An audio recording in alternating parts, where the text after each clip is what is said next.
안녕하십니까. 부동산 공법 담당 어살입니다. 만나 뵙게 돼서 반갑습니다. 이번 강좌는 기초 입문 강의입니다. 그래서 이 기초 입문 강의에서 가장 중요한 것은요, 어떤 내용적인 숙지보다는 앞으로 이렇게 강의가 진행된다. 또 앞으로 또 이렇게 해서 정리할 수 있는 용어 정의에 가깝게 체감하는 것입니다. 어떤 수험에 대한 가장 기초적인 것이다. 이렇게 여러분들이 연상하시면 되겠습니다. 자, 그렇다면 우선 제일 먼저 부동산 공법이라는 것이 무엇인가 이거에 대해서 강의를 하도록 하겠습니다. 자, 제가 여기다 이야기할 때 뭐라고 써놨느냐 그러면 부동산 공법이란 건 부동산이라는 말을 썼습니다. 그래서 이 부동산이라는 건 어디서 규정되어 있죠, 여러분들?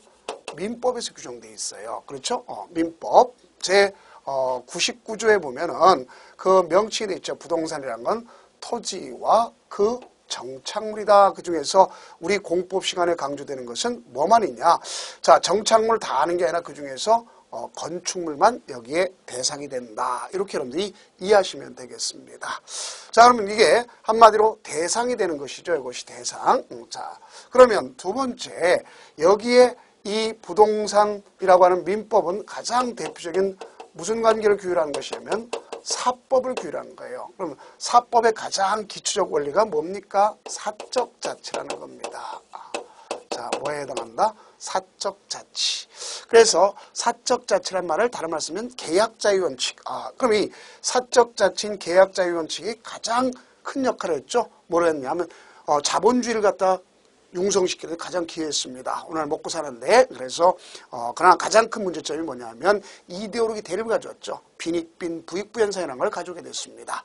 자, 그러면 거기에 따라서 이데올로기 대립은 어떤 큰 갈등을 갖다 나타나죠. 요새 보면 시사적으로 보면 미국 같은 경우도 마찬가지지만 요새 흑백 갈등이 또 있지 않습니까? 그것도 이데올로기적 갈등이 될 수도 있어요. 그러나 여기는 먹고 사는 갈등입니다. 그죠? 그래서 그러다 보니까 뭐가 됐다 볼 수 있냐면 소위 계층화가 되죠. 그래서 이래서는 안 되겠다. 이 사적 자체의 가장 큰 부의 축처를 가져왔지만 빈익빈 부익부라는 것을 가져왔기 때문에 우리 국민보다는 어떤 입장이 있는 사람, 우월한 입장이 있는 사람. 그래서 그 국가가 하는 것이죠.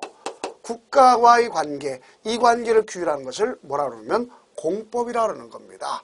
그럼 이때 국가는 어떤 성격을 갖고 있냐면 우월성을 갖고 있어요. 무슨 성을 갖고 있다? 우월성. 그래서 우리 얘네들은 개인과 개인은 뭐예요? 사적 관계죠. 그러니까 그런 문제점이 있지만 그 문제점을 갖다가 강조하기 위해서 우월한 입장에서 뭐를 위해서 나타나냐? 규제하기 위해서 나타나는 것이 공법이다. 이렇게 볼 수 있어요. 그래서 법은 크게 보면 부동산 공법이 있고 부동산 사법이 있습니다. 그럼 출발점은 사법이 먼저 출발한 거예요. 그 다음에 가서 공법이 이루어졌구나 하는 걸 볼 수 있어요. 그러면 결론적으로 보면 제가 일단 플러스를 했죠. 부동산 공법이다 하면 의의가 바로 뭐냐? 부동산에 관한 공공 문제를 해결하고 활동하기 위한 체계법. 한마디로 부동산에 관한 공법적 규율의 총체의 법을 뭐라고 한다? 부동산 공법이라고 한다. 이렇게 생각하시면 되겠습니다. 그래서 궁극적 목적은 왜 이게 규제가 필요할 것인가 하는 것을 아셔야 되겠죠. 국토의 유한. 자, 이 국토의 유한이란 말은 여러분들 또 타 과목에서 배우겠지만 학교에서 보면 이거에 의한 뭐가 나타날 수 있어요? 부증성이 이루어질 수 있겠죠. 그래서 그걸 위해서 효율적을 이용을 통해서 자, 궁극적 목적이 바로 뭐냐 하는 걸 잘 아셔야 되겠죠. 궁극적 목적은 공공복리 증진에 있구나 하는 것을 아시면 되겠습니다. 그래서 부동산 공법의 궁극적 목적이 바로 뭐냐? 부동산 공법이다 하는 것을 여러분들이 아시면 되겠고, 이때 규제할 때는요, 뭐를 갖고 있어야 되면 항상 이념적인 것에 공공복리 증진이 이념이지만 거기에 대한 하나의 정신적 개념이 있어야 되겠죠. 그것이 바로 무엇이냐? 그러면 하나의 공개념이라는 걸 등장하는 겁니다. 그래서 우리는 이거와 관련된 공개념이 뭐가 있냐면 토지 공개념이 있지 않습니까? 그래서 앞서 있던 사적 자치를 규제한다 그런 형태에서 본다면 뭐뭐를 규제하는 거냐 봤을 때 소유라는 것이 있습니다. 이걸 규제할 수도 있어요. 또 우리가 소유에 권능이 있습니다. 권능은 뭐가 있다고 보시면 우리가 사용이 있겠고 수익이 있겠고 분이 있습니다. 자, 이 안에 소유의 권능 안에 속하는 거지만 더불어 살기 위해서 규제하는 경우가 이런 경우가 있구나 하는 걸 볼 수 있어요. 그럼 우선 제일 먼저 소유를 규제한다 하는 것 중에 대표적인 것이 어디서 찾아볼 수 있냐면 여러분들 농지법에서 찾아볼 수 있어요. 무슨 법? 농지법에서. 그래서 거기에 보면 농지라는 것은 투기의 대상이 돼서는 안 된다 하는 걸 볼 수 있습니다. 농지는 개발을 전제로 하는 것이 아닙니다. 그래서 요걸 기점을 하기 때문에 뭐가 있다고 쓰면 농지, 소유, 상한제 요게 있는 겁니다. 농지는 소유가 상한돼 있다 하는 걸 볼 수 있어요. 그래서 농지, 소유, 상한제 시험제도 출제되는 거죠. 자, 그래서 농지를 소유할 때 누가 하느냐? 이거는 경자유전의원, 즉 갈자만이 가져라 하는 것을 기점으로 해서 나타난 것이 있습니다. 그것을 여러분들이 이해하시면 되겠고, 두 번째, 이 사용을 규제한다 하는 것을 본다면 가장 대표적 사용이란 말은 다른 말 쓰면 뭐라고 쓸 수 있어요? 이용이란 말을 쓸 수 있겠죠. 그래서 이 사용이란 말 자체를 다른 말 쓰면 이용이다 볼 수 있어요. 그럼 이용의 가장 대표적인 것이 바로 뭐가 있느냐? 그러면 용도 지역제라는 게 있어요. 그래서 용도, 지역, 지구, 구역 이런 경우 있습니다. 그래서 우리는 이걸 갖다가 소극적으로 규제하는 것이구나 하는 걸 볼 수 있어요. 소극적 규제를 갖다 한다 볼 수 있어요. 그래서 이제 요거에 대해서 우리가 배워나가는 것이 국토의 계획 및 이용에 관한 법률이구나 하는 것을 또 볼 수가 있을 겁니다. 자, 그러면 이때 소유와 이용을 갖다가 분리해서 적극적으로 이용을 규제하는 경우가 있습니다. 그것이 바로 뭐라고 쓰면 대리경작. 자, 적극적 이용을 강조하는 것이 있다. 이렇게 볼 수 있습니다. 자, 그러면 적극 이용을 강조한 것이 뭐가 있느냐? 대리경작제. 역시 농지법에서 나타나는 걸 볼 수 있어요. 이거는 국토계획법에서 나타난다. 자, 국토의 계획 및 이용의 법률을 법제처에서 이제 간략하게 해줬습니다. 뭐라고 했냐면 국토계획법이다 이렇게 있습니다. 자, 그다음 수익을 규제한다 하는 걸 볼 수 있어요. 그래서 수익 규제는요, 우리 공법 시간에 많은 걸 차지하고 있지는 않습니다만 뭐가 있냐면 개발 이익을 환수하는 것 같은 경우가 여기에 속할 수 있습니다. 그래서 대표적으로 부담금이라는 형태로 다 이루어질 수 있어요. 그래서 여기는 우리하고 상관이 거의 없다고 보시면 되겠습니다.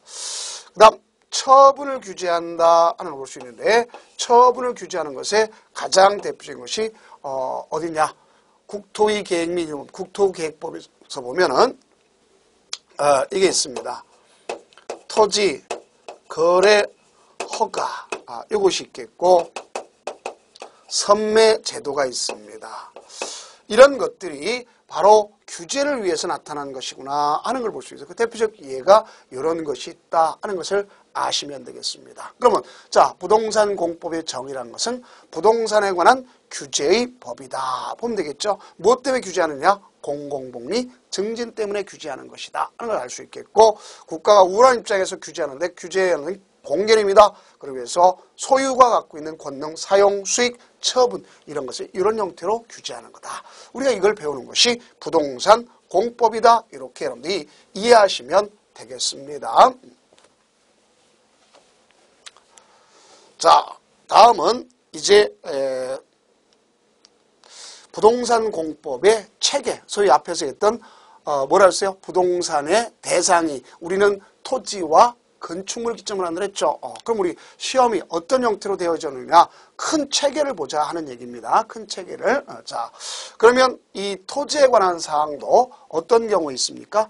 전국토에 관한 사항이 있구나 하는 볼 수 있겠죠. 어디에 대한 사항? 전국토.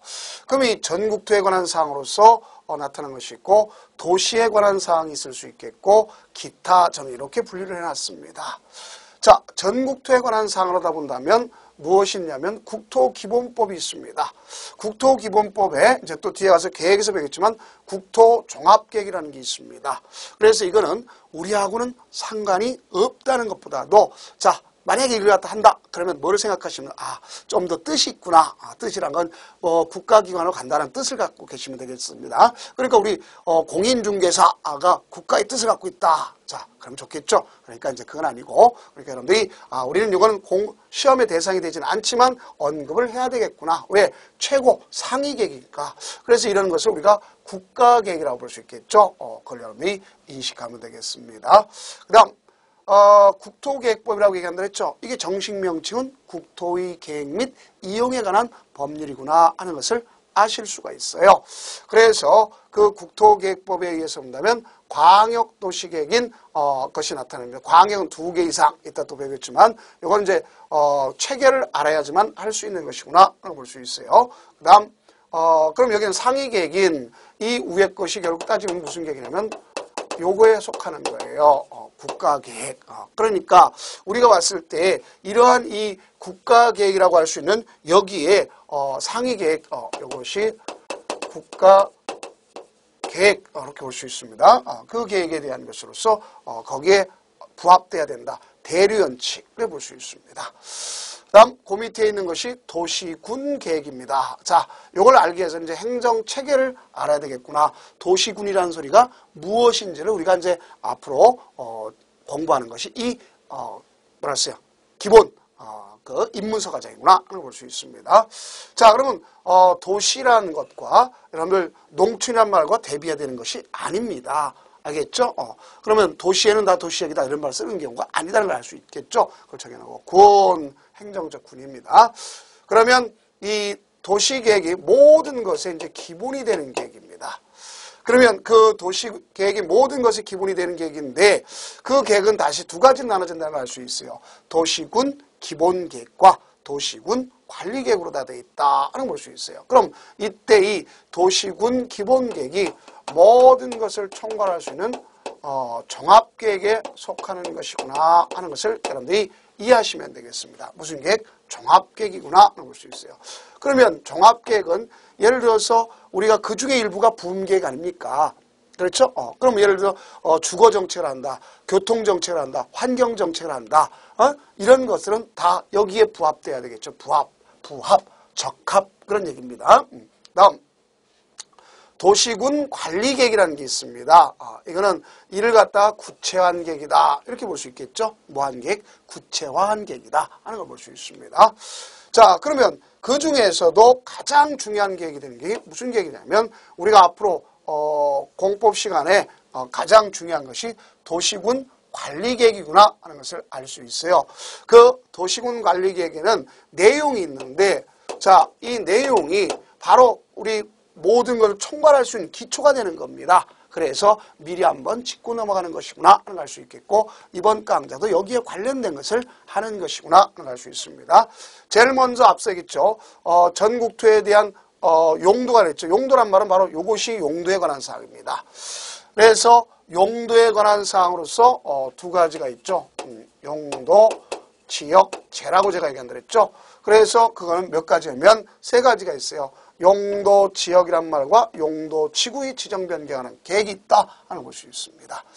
자, 그래서 이제 이것은 대한민국 땅덩어리를 1차적으로 하는 걸 용도, 지역 어떻게 나누냐 하는 것은 조금 참아보세요. 그럼 거기에 따라서 가도록 하겠고 그 다음에 용도, 지구라는 건 용도, 지역의 기능을 보완해 주기 위해서 나오는 것이구나 하는 것을 또 우리가 찾아볼 수 있습니다. 그 다음 용도, 구역이라는 게 있어요.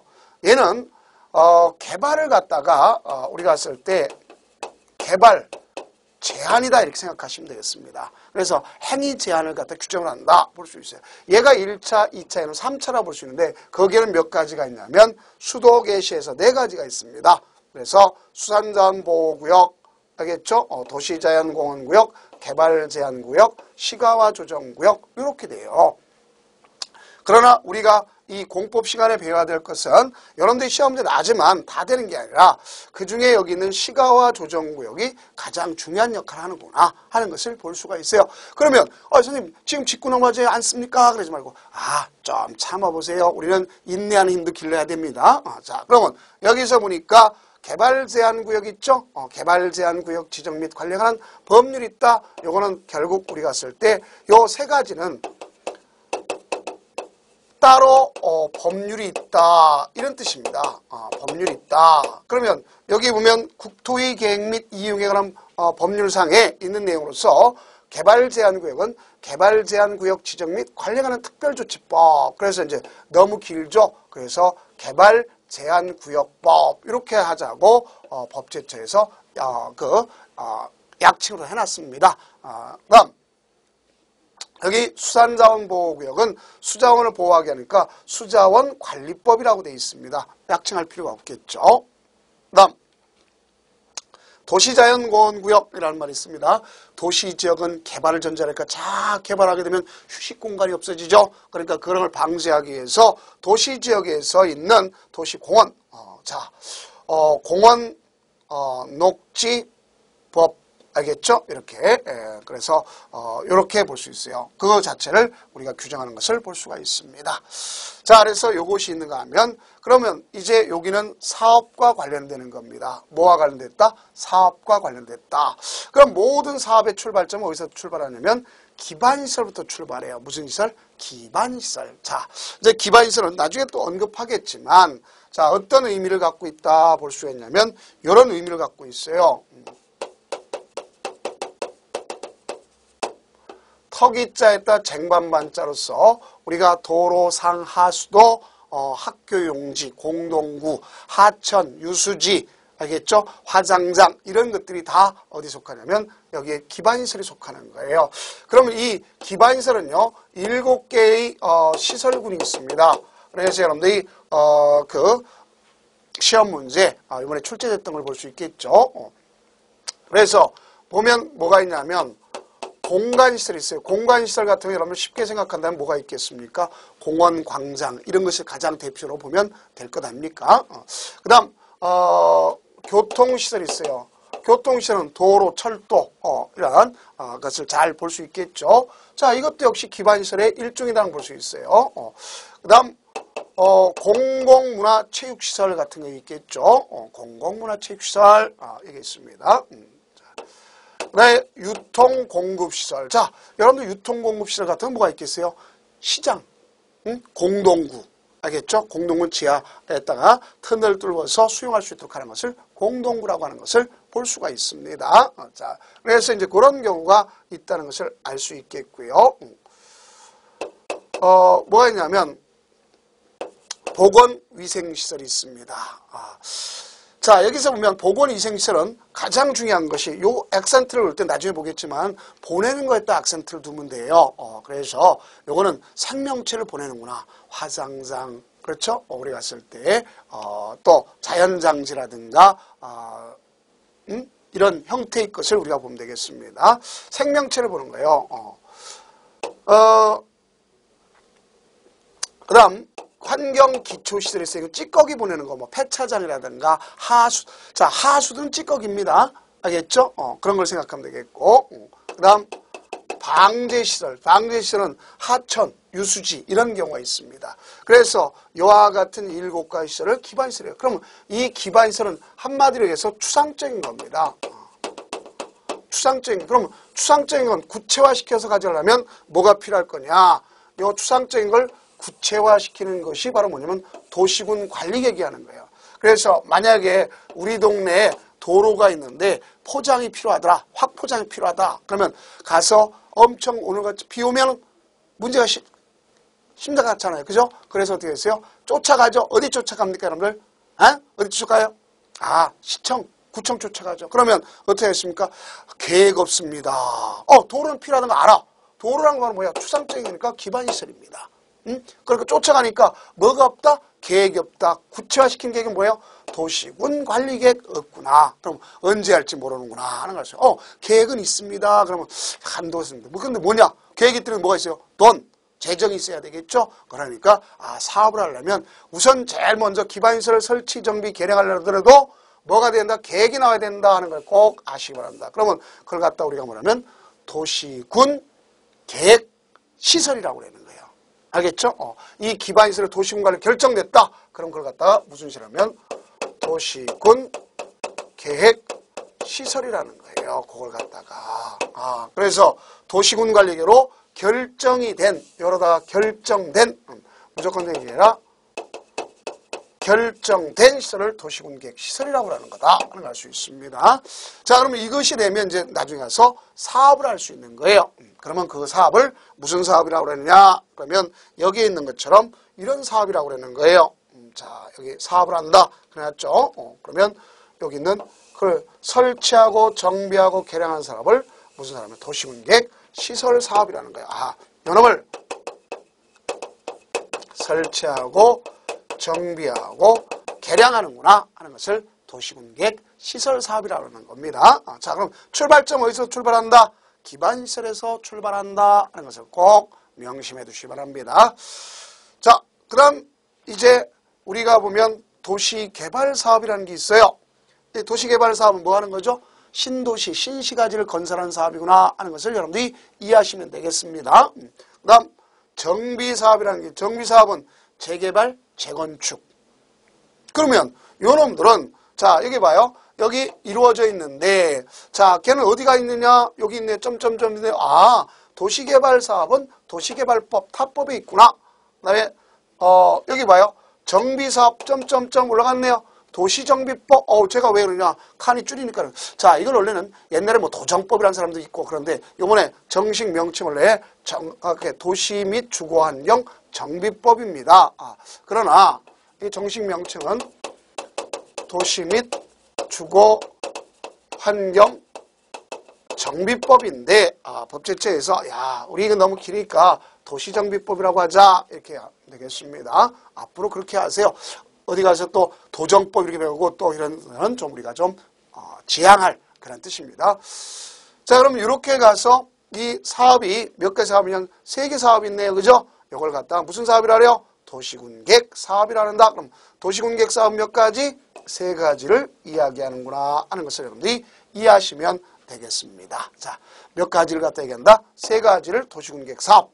그 도시군계획 사업은 뭐가 되냐면 결국 여기 있는 뭐에서 도시군계획 시설을 갖다가 설치, 정비, 개량하는 걸 도시군계획 시설 사업 포함한 3가지를 도시군계획 사업이라고 한다 하는 걸 수 있어요. 그러면 도시군계획 사업 시행자는 이 법, 이거는 여기 국토계획법에 하는 거, 이거는 따로 법이 있죠. 그래서 이 법 또는 다른 법률에서 사업을 시행하는 자를 얘기한다. 이렇게 이야기할 수 있는 것이 바로 그 내용이구나 하는 것을 아시면 되겠습니다.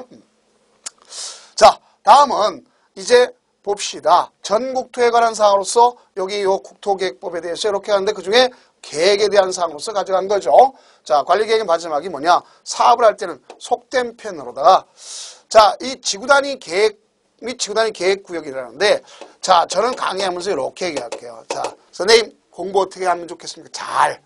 잘이 뭐야? 무조건 하는 게 잘하는 게 아니죠. 효율적으로 해야 되겠죠. 그러니까 계획을 수립해서 하는 거죠. 얘도 마찬가지. 토지의 효율적 이용 하려면 어떻게 해야 되겠어요? 계획을 수립해야 돼. 단기적으로 해야 되겠죠. 그래서 기능, 미관 이런 걸 경관한 것. 그래서 여기 지구단위 계획이란 말은 잘 생각하면 되겠습니다. 자, 그래서 지구단위 계획 및 지구단위 계획구역 이제 요거에 대해서 또 나갈 것이겠고요. 자, 그렇다면 이와 같은 계획을 설명한 게 어디 있다? 국토계획법에 있구나 하는 것을 아시면 되겠습니다. 그 다음 도시에 관한 사항을 정의한 법이 몇 가지다? 2가지다. 도시개발법, 그럼 앞서는 도시개발사업, 그 다음 도시 및 주거환경정비법, 정비사업 규정하는 것이죠. 이렇게 규정되는 것이구나 하는 것을 여러분들이 이해하시면 되겠고요. 그 다음 기타라고 했는데 이 기타에는 자, 우선 농지에 관한 사항입니다. 농지는 투기 대상이 돼서는 안 되는 겁니다. 그래서 농지는 우리가 봤을 때 소유하고 이용하고 보존하자 하는 것에서 소유, 이용, 보존 이런 형태로 다 이루어진다 하는 것을 여러분이 아시면 되겠어요. 소유하고 이용하고 보존하자 이렇게 되는 거예요. 그래서 소유, 이용, 보존 이걸 갖다 둘 수 있겠고요. 그 다음 농지처럼 쓰여지는 게 산지입니다. 산지. 예전에는 스플림자에서 임지였었어요. 예전에는요. 근데 요새는 이거보다는 뭘 더 강조냐? 농지처럼 산을 더 강조해서 산지관리법이 되어 있습니다. 그러면 이걸 강조하는 것은 산림자원이죠. 산림자원의 조성 및 관리하는. 자, 요를 갖다 강조하는 건